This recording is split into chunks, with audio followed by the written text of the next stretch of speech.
This is going to be my clock collection as of January 1st, 2025. And I've had this one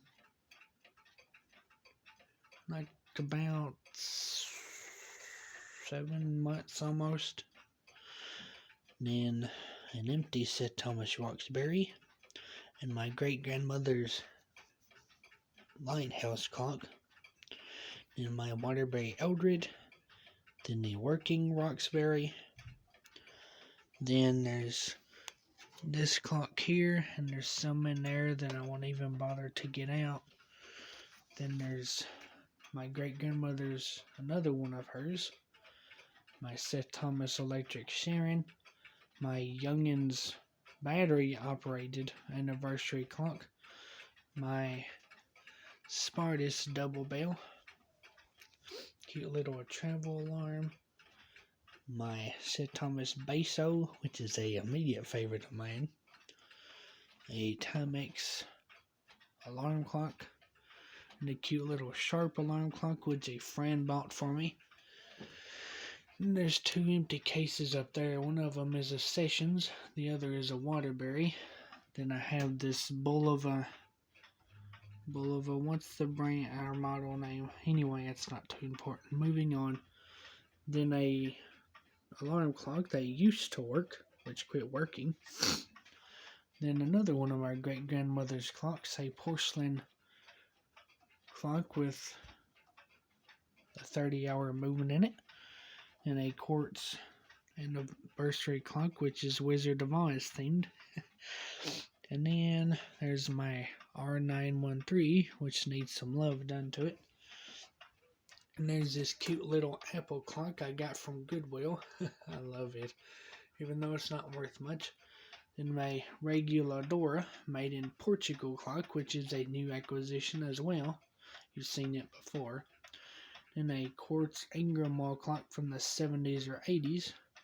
Then there's this Chinese clock that isn't currently running, but movement's not in that bad of shape, so that's good. Then my Ingram Wizard with the back mount movement, which is not often as seen as the front mounts. Then there's this, quote, Big Ben alarm clock, which I am not going to call it a true Big Ben. And there's this Devon by Schmeckenbecker. Then there's this Style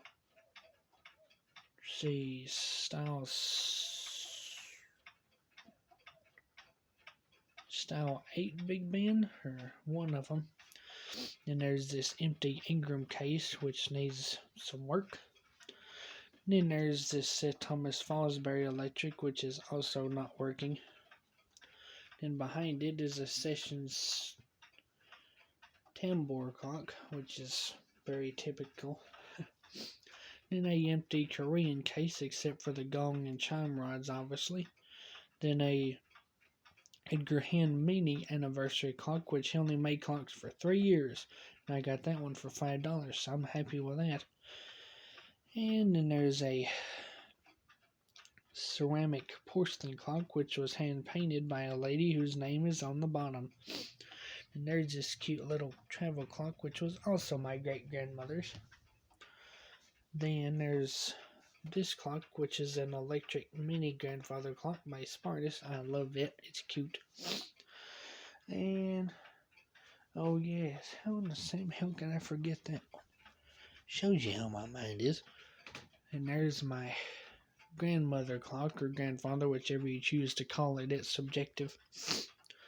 And then there's my Sir Thomas Legacy, which is not running. But yeah, thank you very much for watching, and like, share, and subscribe. Hope you enjoyed. And wait just a second.